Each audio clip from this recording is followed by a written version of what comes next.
गंगावती नदी के पास एक गांव हुआ करता था। उस गांव का नाम था गंगानगर। गंगावती बारिश के मौसम में भरकर गंगानगर में आ जाती थी। तब पूरा गांव पानी में डूब जाता था।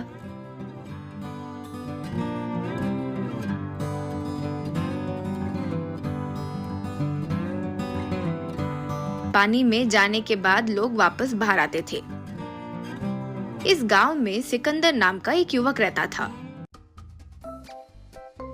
वो एक चावल के गोदाम में मजदूरी करता था।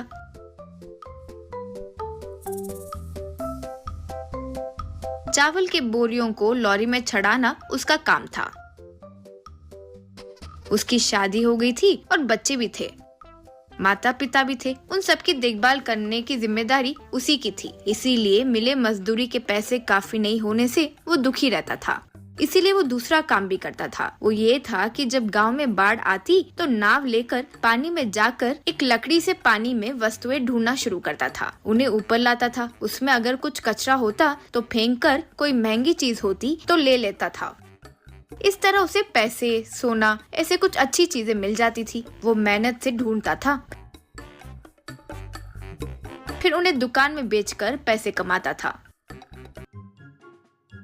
एक दिन गोदान में बोरी उठा रहे सिकंदर को टीवी पर लेडी न्यूज रीडर, आज की मुख्य समाचार, जोरदार बारिश की वजह से गंगावती से बाढ़ आने की संभावना है, इसीलिए वहाँ के गांव वाले सावधान रहें, यूं बोली। वो सुनकर सिकंदर, आहा, इस बार बाढ़ में पता नहीं क्या मिलेगा। कोई अच्छी चीज मिली और 4 पैसे और मिलेंगे तो अच्छा रहेगा, यूं सोचा। जैसे सोचा वैसे ही बाढ़ आई और गांव डूब गया। सिकंदर नाव लेकर पानी में जाते हुए लकड़ी से पानी में ढूंढना शुरू किया। लकड़ी को बाहर निकाल कर देखा तो उसमें एक आईफोन दिखाई दिया। तब वो, आहा, आईफोन मिल गया। इसकी कीमत तो अच्छी होगी। मेरी किस्मत अच्छी है, यूं सोचा। फिर वो घर आकर, इस फोन को ठीक कराने के पैसे तो मेरे पास नहीं है। फोन पानी में गिरे तब उसे चावल में रखने से वो पानी निकल जाता है और वो ठीक हो जाता है, ऐसे कहीं पड़ा था, यूं सोचा।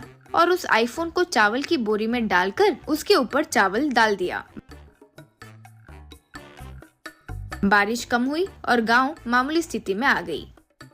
वो चावल के बोरी से फोन निकालकर उसे ऑन किया। वो ऑन हुआ, देखा तो उसमें बहुत सारे मिस्ड कॉल्स थे। इतने में फोन फिर से बजा। वो घबराते हुए फोन उठाया आगे से। हेलो राजन भाई, क्या हुआ? फोन बंद आ रहा था। खैर, शाम को 4 बजे पिज्जा शॉप के पास हमारा आदमी तुम्हारे आदमी को माल देगा। कोड के तौर पर वो कहेगा, आज आसमान नीला है, तुम्हारा आदमी, हाँ बादल भी छाए हुए हैं, यूं जवाब में कहलवाना, ठीक है ना? रखता हूँ भाई, कहकर फोन काट दिया सिकंदर। ओहो, तो ये फोन राजन नाम के आदमी का है। वैसे क्या माल होगा, देखते हैं कि क्या है, यूं सोचा। शाम को 4 बजे सिकंदर पिज्जा शॉप के पास खड़ा था। इतने में वहाँ कार आकर रुकी। उसमें से एक आदमी सूटकेस लेकर उतरा और सिकंदर के पास आया। तब वो, आकाश नीला है, यूं कहा सिकंदर। हाँ, बादल भी छाए हुए हैं, यूं कहा। वो सूटकेस देकर चले गया। सिकंदर घर आकर सूटकेस खोलकर देखा तो उसमें हीरे थे। बाप रे, हीरे, इसके क्या दाम होंगे? यानी ये बड़े स्मगलर से लगता है। वो राजन भाई बड़ा डॉन है लगता है। उसके हाथ आ गया तो मुझे जीने नहीं देगा, यूं सोच रहा था कि फोन बजा। सिकंदर फोन उठाकर, हेलो, यूं कहा आगे वाला। हेलो, कौन बात कर रहा है? यूं पूछा सिकंदर। मुझे फोन मिलाकर कौन बात कर रहा है यूं पूछ रहे हो? तुम कौन हो? यूं कहा। तब वो, ये तुम्हारा फोन नहीं है, मेरा फोन है, मेरा नाम राजन है, यूं कहा। बस सिकंदर की दिल की सांसें रुक गई। तब वो, भाई, मेरा नाम सिकंदर है, मुझे माफ करो भाई, ये मेरा फोन नहीं है, ये मुझे पानी में मिला भाई। अभी कोई फोन मिलाकर हीरे भी देकर गया है, वो मेरे पास ही है भैया। मैं हाथ जोड़ता हूँ, मुझे कुछ मत करो। आपका फोन आपको दे देता हूँ, आपके हीरे भी दे देता हूँ। आप जहाँ आने के लिए बोलोगे वहाँ आऊंगा भाई, यूं कहा राजन।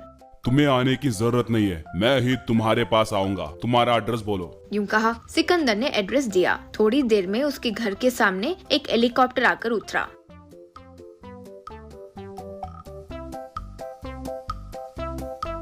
उसमें से राजन और उसके आदमी नीचे उतरे। सिकंदर राजन को फोन सूटकेस देकर, भाई मुझे कुछ मत करो भाई, मुझे कुछ हो गया तो मेरा परिवार रास्ते पे आ जाएगा, कहते हुए पैर पकड़ा। तब राजन, अरे सिकंदर डरो मत, मैं तुम्हें कुछ नहीं करूंगा। मेरे फोन में मेरा माफिया साम्राज्य, मेरा धन, सारे डिटेल्स इसमें है, इसलिए वो मेरे लिए इतना जरूरी था। इतनी बड़ी मदद करने के लिए मैं तुम्हें 10 करोड़ पैसे दे रहा हूँ, ले लो, कहकर एक ब्रीफकेस में पैसे दिया। सिकंदर खुशी से नमस्कार किया। उन पैसों से सिकंदर बड़ा घर कार खरीदकर आराम से जीने लगा।